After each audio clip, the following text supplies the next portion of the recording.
Bismillahirrahmanirrahim. Theorem number 4. If two chords of circles are congruent, then they will be equal distance from the center. Statement ये कह रही है कि अगर आपके पास एक सर्कल है, उसकी टू कॉर्ड जो हैं और वो दोनों जो हैं कॉन्ग्रुएंट हैं, तो वो दोनों कॉर्ड सर्कल के सेंटर से इक्वल डिस्टेंस पे मौजूद होंगी। आपने ये बात प्रूव करनी है कि वो दोनों कॉर्ड सर्कल के सेंटर से इक्वल डिस्टेंस पे क्या होंगी, मौजूद होंगी। तो देखें, हम स्टार्ट करते हैं। गिवन क्या है, हमारे पास एक ए बी और सी डी टू कॉर्ड्स हैं with centre O of the circle. ये सर्कल की टू कॉर्ड्स हैं ए बी और सी डी, और सर्कल का सेंटर क्या है, ओ है। अब हमने ओ सर्कल के सेंटर से ओ एच परपेंडिकुलर ड्रॉ किया, किस पे, ए बी पर। इसी तरह हमने सर्कल के सेंटर से ओ के परपेंडिकुलर ड्रॉ किया, किस पर, सी डी पर। तो ये देखें ज़रा रफ वर्क में, जब हमारे पास ये लाइन सेगमेंट ए बी हो और सर्कल के सेंटर से हम इसके ऊपर परपेंडिकुलर जब ड्रॉ करते हैं, तो वो उस कॉर्ड को या उस लाइन सेगमेंट को परपेंडिकुलर जो है वो टू इक्वल पार्ट्स में क्या कर देता है, डिवाइड कर देता है। यानी कि ओ एच जब ए बी पे परपेंडिकुलर ड्रॉ हुआ तो उसने ए बी को टू इक्वल पार्ट्स में डिवाइड कर दिया। यानी कि ये जो ए बी लेंथ है ये इक्वल हो गई किसके, मेजरमेंट ए एच के और मेजरमेंट एच बी के। तो लेकिन टोटल लेंथ क्या थी, ए बी थी। तो ए बी किसकी इक्वल फिर हो गया, measurement A H is equal to measurement H B. ये देखें, लेकिन यहाँ पे तो हमने लिखा कि measurement A H is equal to measurement B H. क्यों लिखा कि हमने थ्योरम नंबर 3 में ये बात पढ़ी है कि सर्कल के सेंटर से जब भी हम कोई परपेंडिकुलर किसी कॉर्ड पे ड्रॉ करते हैं तो वो उस कॉर्ड को टू इक्वल पार्ट्स में डिवाइड कर देती है। उसके अकॉर्डिंग हमने लिखा कि मेजरमेंट ए एच किसकी इक्वल हो गया, मेजरमेंट बी एच के। तो जब हमने A B measurement A H plus measurement B H, तो यहाँ भी ये दोनों इक्वल हैं, तो बी एच की जगह पे हम ए एच लिख सकते हैं। तो हमने क्या किया कि मेजरमेंट ए बी वैसे लिखा और ए एच की भी वैसे लिखा और बी एच की जगह पे ए एच लिख दिया। अब measurement A H plus measurement A H को प्लस करेंगे तो measure two is equal to measurement A H आ जाएगा, और ए एच की वैल्यूज निकालने के लिए टू इधर आके क्या हो गया, डिवाइड हो गया।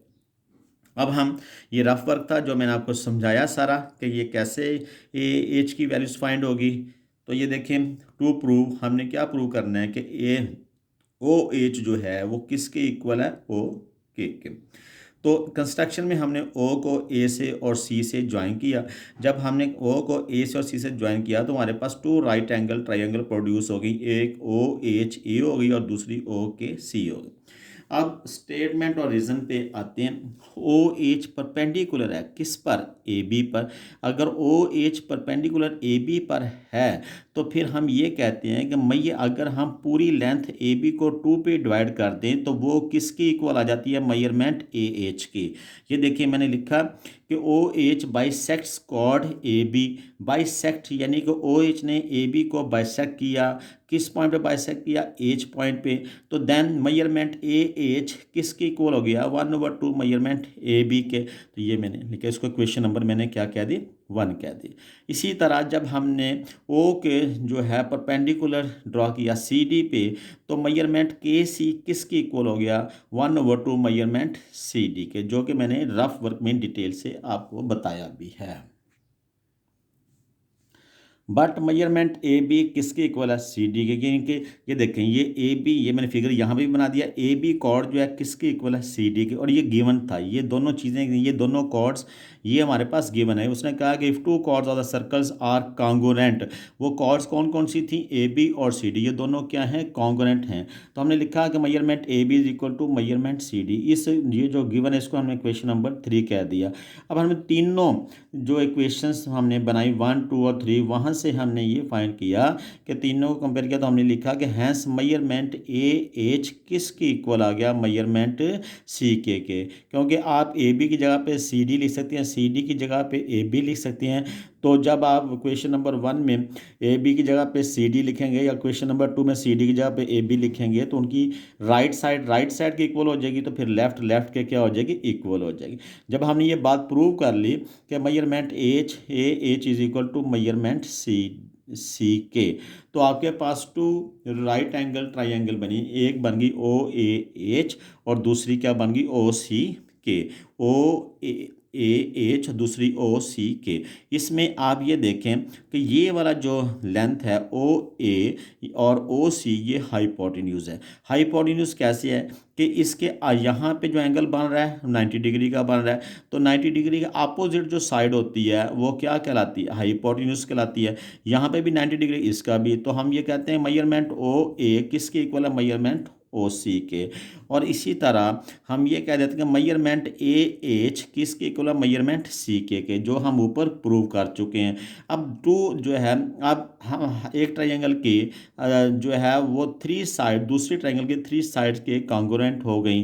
तो हम ये कहते हैं कि टोटली तौर पे ये दोनों ट्राइंगल्स आपस में क्या होंगी, कॉन्ग्रुएंट होंगी। कौन कौन सी साइड कॉन्ग्रुएंट हुई, ओ ए किसके कॉन्ग्रुएंट है, सी के। यानी कि hypotenuse measurement O A is equal to measurement hypotenuse O C K. इसी तरह हमने लिखा कि मेजरमेंट ए एच किसके इक्वल हो गया, मेजरमेंट सी के। फिर हमने ये लिखा कि सर्कल के सेंटर से जब हम परपेंडिकुलर ड्रा करते हैं तो वो कॉर्ड पे कितने डिग्री के एंगल बनाता है, 90 का। तो measurement O H is equal to measurement O K C is equal to 90 degree. ये इसी स्टेप में आ जाएगा जहाँ पे हमने हाइपोटेन्यूज लिख दिया। अब इसकी, इस ट्राइंगल के थ्री एलिमेंट्स इस ट्राइंगल के थ्री एलिमेंट्स के कॉन्ग्रुएंट हो गए, तो हम ये कहते हैं कि दोनों ट्राइंगल्स आपस में क्या हो गई, कॉन्ग्रुएंट हो गई। ये देखें, कॉन्ग्रुएंसी ऑफ एक ट्राइंगल के टोटल 6 एलिमेंट्स होते हैं, तो उसके लिए अगर एक ट्राइंगल के थ्री एलिमेंट दूसरी ट्राइंगल के थ्री एलिमेंट्स के कॉन्ग्रुएंट हो जाते हैं, तो हम ये कहते हैं कि दोनों ट्राइंगल्स आपस में क्या होती हैं, कॉन्ग्रुएंट हो जाती हैं। तो हमने लिखा कि measurement O A H congruent है मेजरमेंट ट्राइंगल, हमने लिखा कि ओ ए एच ट्राइंगल जो है कॉन्ग्रुएंट है किसके, ट्राइंगल ओ सी के। उसमें ओ एच किसके कॉन्ग्रुएंट हो जाएगा, मेजरमेंट ओ के। यही चीज़ हमने लिखी है। फिर देखें, जब एक ट्राइंगल के थ्री एलिमेंट्स दूसरी ट्राइंगल के थ्री एलिमेंट्स के कॉन्ग्रुएंट हो जाते हैं, तो हम ये कहते हैं कि वो दोनों ट्राइंगल्स आपस में कॉन्ग्रुएंट हो गई।